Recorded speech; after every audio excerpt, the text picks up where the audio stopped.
When hearing about major events, natural disasters, or anything that is actually interesting to learn about in history class, Canada doesn't usually come to mind as a location. Canada isn't target for much. The only thing shocking we have are manners and unified pride, not many conflicts or problems, and especially not many weather phenomena. However, in the winter of 1998, a natural disaster was declared in many areas of Quebec and Ontario due to a vicious ice storm that swept through those parts of the country. Pretty, isn't it? It almost doesn't look real. As though it was handcrafted for a movie scene. It was real, however, and unfortunately, this pretty scene is far from inviting when you and millions of other people are shown the reality of living while everything is covered with ice with no way out. To understand why this surreal event took place, we must first understand Ontario and Quebec's regular weather patterns, or their climate. Canada covers a very vast area of land. It is so vast that it has multiple climates. These are called regional climates. The area of the Great Ice Storm was the regional climate of the Great Lakes-St. Lawrence region. The cold, wet winters and long summers of this area support some of the best farming in the country. However, the region is known for the severity of its winters. Over half the country's population lives in this region of Canada, and the pollution is very great in the major cities such as Toronto and Ottawa. If we take a look at the regular climate for the area of Canada most affected by the ice storm, Quebec, we can see that the average rainfall is around 10 centimeters each month. This stays true during the winter and summer months. Most of the precipitation that falls during the winter months falls as snow. These statistics are relatively the same for all the areas affected by the ice storm. During the winter of '98, however, things changed. On January 5, 1998, the citizens of Ontario and Quebec were preparing for a storm front. However, this time the precipitation didn't fall as snow, but as freezing rain. At first, the citizens didn't think anything of it. Routine power outages and slippery conditions swept across Ontario and Quebec regions. Soon people realized the freezing rain wasn't stopping. The normal duration of 2 days that freezing rain usually lasts came and went with no sign of the precipitation letting up. Finally, on January 10, 1998, after more than 80 hours of straight freezing rain, the storm came to an end. Over 1,000 power lines and pylons broke under the weight of the ice, causing more than 4 million people to be without power. There were 25 casualties caused by hypothermia, and virtually everyone was stuck inside as prisoners to the ice. Outside, bridges and tunnels were collapsing, and parts of old Montreal had to be closed due to crumbling infrastructure. Some cities had never prepared for such an extensive freezing rain. Ottawa and other eastern Ontario cities declared a natural disaster, and by January 7th, the military was called in for assistance. Millions of trees fell due to the extensive weight of the ice. Almost all crops perished, and sadly, farmers couldn't provide adequate ventilation or water to their livestock. Barns were also collapsing under the weight of the ice. Many animals died due to these unfortunate effects. Quickly, the resurrection of cities came into play. Getting power to millions of people was no easy task, and some people in Quebec were without power until January 28th. Estimates run at about $2 billion to fix all the damage that occurred in Canada. Over 15,000 soldiers were deployed to the areas to aid Operation Recuperation. This extreme weather phenomenon shocked meteorologists. A strong El Niño had been affecting the winters of '97 and '98 for the areas. On January 5th, a cold stationary front laid across the southern areas of the provinces. Temperatures plummeted below zero. That night, a low surface front moved across the Great Lakes. It brought moist air into the dry stationary front. Light precipitation began, and it fell as freezing rain. On the 6th, a strong high-pressure system from the Arctic began to move over Quebec.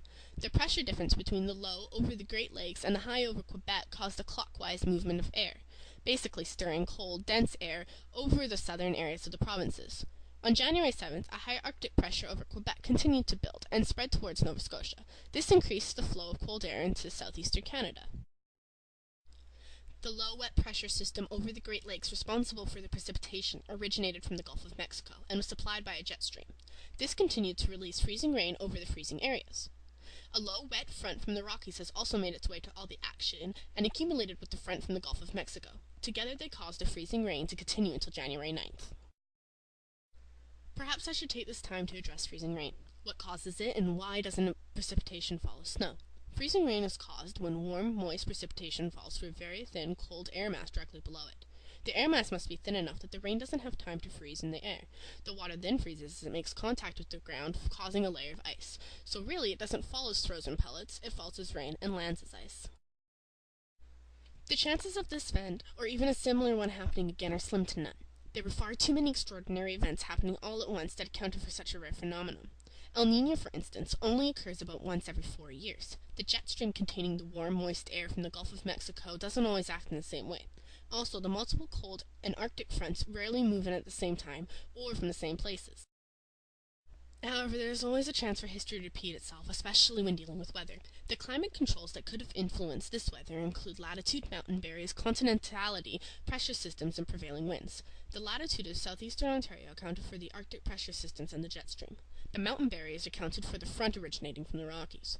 Continentality is the distance from the ocean. Some fronts remain dry because the distance from the sea didn't allow them to accumulate extra moisture. Pressure systems were key contributors to this weather event. The high and low pressure systems battling each other and circling around caused extensive precipitation. The ice rain was caused because of the low and high pressure systems layering in the same place. Also, the pressure systems caused a stationary cold front over the entire area. Finally, the prevailing winds are what caused the movement of the fronts. The prevailing winds of the Arctic brought in many cold fronts. Some of the effects caused by the freezing rain are considered to be non-preventable. This means the government cannot stop certain things from happening, such as trees snapping under the weight of the ice or power lines snapping. They also can't prevent dangerous travel, whether it's in planes or on the ground. However, certain things can be avoided, such as the injuries that occur from non-preventable effects. Drivers do not need to travel under the conditions, and people should prepare for extensive power outages.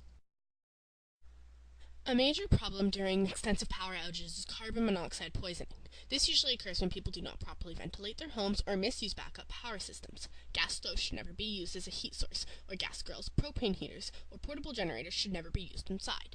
Because carbon monoxide has no odor, taste, or color, it is rarely identified in the air until after it has killed people. Carbon monoxide detectors are a good way to keep your home safe.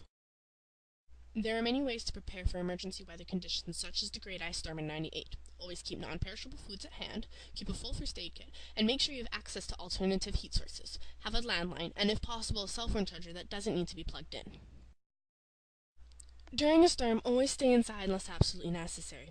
Travel by car only when necessary, and if you get stuck, do not leave your car alone. Turn on the heat for about 10 minutes every hour, and make sure the tailpipe stays clear. Tie something bright around the antenna for rescuers to see, and move your arms and legs while sitting in the vehicle. Always have an emergency first aid kit in your vehicle with blankets as well. Although an extremely rare occurrence, weather storms such as the Great Ice Storm of 1998 do happen. Weather is fickle and rarely follows the path we expect it to. The consequences from storms can be worth billions, and lives are always at risk. Make sure you take the time to prepare and your loved ones for events like this. Just because you can't see it coming doesn't mean it won't, and it may stick around way longer than it is welcome. Stay safe and don't try to fight Mother Nature.